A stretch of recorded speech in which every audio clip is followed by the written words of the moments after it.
Karena gini, Presiden Jokowi dengan memprint kertas karton itu, pasal 29 alat peraga ya, itu sebenarnya misleading. Orang-orang hukum pasti ngerti, tapi izinkan saya menerangkannya untuk publik supaya tidak ada yang terkecoh.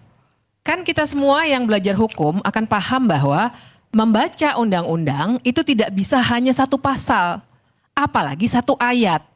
Jadi kalau kita baca pasal 299 itu kan, kita harus baca ada ayat 2 dan 3-nya. Kalau pasal 299 ayat 1 memang bunyinya persis seperti yang Pak Jokowi print itu. Presiden mempunyai hak untuk melakukan kampanye. Tapi kemudian ada ayat 2 dan ayat 3. Kemudian ada pasal, saya sampai bawa contekan nih supaya nggak salah. Ada pasal 301-nya yang juga bilang bahwa bisa kita lihat logika hukumnya bahwa pasal 301 itu bilang bahwa hak presiden untuk berkampanye itu sebenarnya adalah ketika dia mencalonkan diri lagi alias petahana seperti Jokowi 2019, seperti SBY 2009. Itu satu. Kemudian yang kedua, jadi syaratnya itu sebenarnya itu kalau dia petahana. Yang kedua adalah kalau dia berkampanye untuk partai politiknya. Dari mana saya lihat ini? Kita juga harus lihat bab 7 itu. Jadi kan sekali lagi ya baca undang-undang itu kan kita harus baca istilahnya itu grouping dan orderingnya, penata urutan dan pengelompokannya. Kita harus lihat bahwa kalau tadi Bang Kodari bilang dasarnya itu pasal 299 sebenarnya keliru. Karena kalau kita baca bab soal kampanye pemilu itu ada bagian satunya itu umum, bagian kedua materi kampanye dan seterusnya. Bagian ke-8 itu memang kampanye oleh presiden, wakil presiden dan pejabat negara lainnya. Nah jadi konstruksinya adalah pasal 299 itu memang untuk memberikan ruang bagi presiden yang petahana. Yang kedua, kalau dia dari sebuah partai politik dan dia mau membela partai politiknya, Pak SBY juga dulu pernah begitu. Kemudian yang suka dikutip-kutip itu kan, misalnya kalau di luar negeri Obama dengan Hillary Clinton, nggak nyalon lagi Obama tapi dia mendukung Hillary Clinton, boleh nggak? Boleh, karena mereka separpol. Pertanyaannya adalah Pak Jokowi separpol nggak dengan Prabowo ataupun Gibran? Jawabannya jelas tidak. Resminya Pak Jokowi adalah PDIP. Kalau dia kampanye untuk Pak Ganjar. Mbak Bibip, apakah ada aturan dalam undang-undang ini mengatakan harus separpol? Ada. Mana? Ada pasal 269, kemudian harus dibaca bareng dengan 268. Jadi kategorinya itu ada pelaksana kampanye, ada peserta kampanye. 269 itu pelaksana kampanyenya, pelaksanaan kampanye pilpres, pengurus parpol. Oke, kemudian yang ketiga adalah apabila presiden adalah tim kampanye resmi dari seorang atau ya paslon begitu ya, itu boleh juga. Nah, jadi dengan parameter itu baru dia bisa mengajukan cuti seperti yang disyaratkan oleh Nggak ada dong, berarti di situ kelihatan harus satu partai. Iya, baca undang-undang kan tidak bisa letterlock, Bang. Makanya kalau orang hukum itu kuliahnya 4 tahun. Kalau ada kalimatnya, bagaimana Anda bisa mengatakan bahwa aturannya begitu? Itu namanya ngarang sendiri. Oh, bukan ngarang. Kalau kuliah hukum tuh kita kuliah 4 tahun. Ada mata kuliah yang namanya penalaran hukum. Nah, di situ bisa kita baca secara rinci. Bagaimana mengatakan bahwa itu diatur? Tertulis, Bang, baca pasal 269, baca penata urutannya dari bab 7 soal kampanye pemilu. Bagian 1 sampai 8. Kita bisa percaya kuliahnya 4 tahun tambah S2 tambah S3 nih.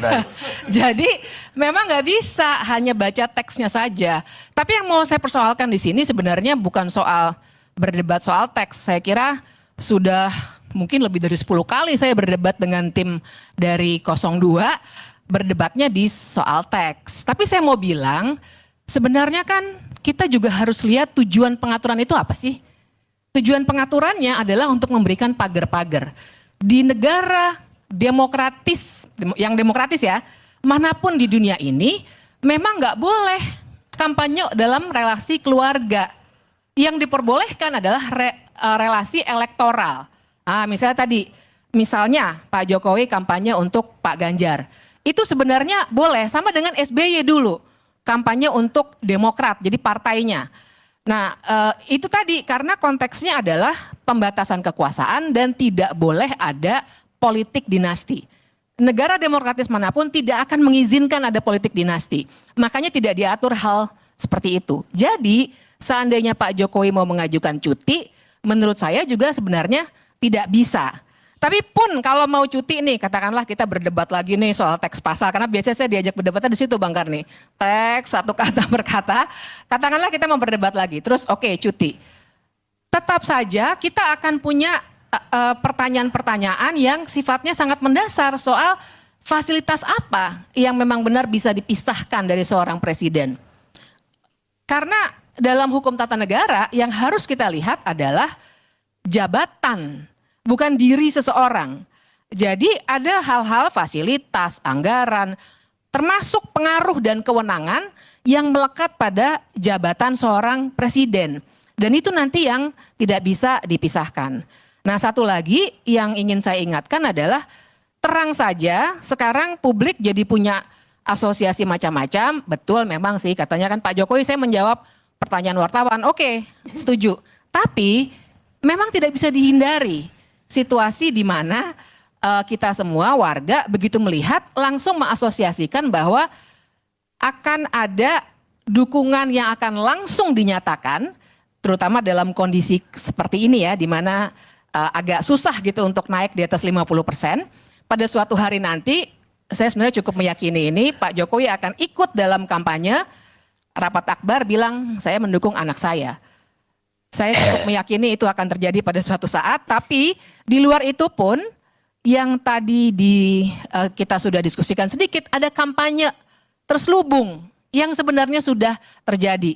Lagi-lagi kalau kita bicara begini kan nanti kan jawabannya ya udah laporkan saja. Atau enggak kita berdebat soal pasal.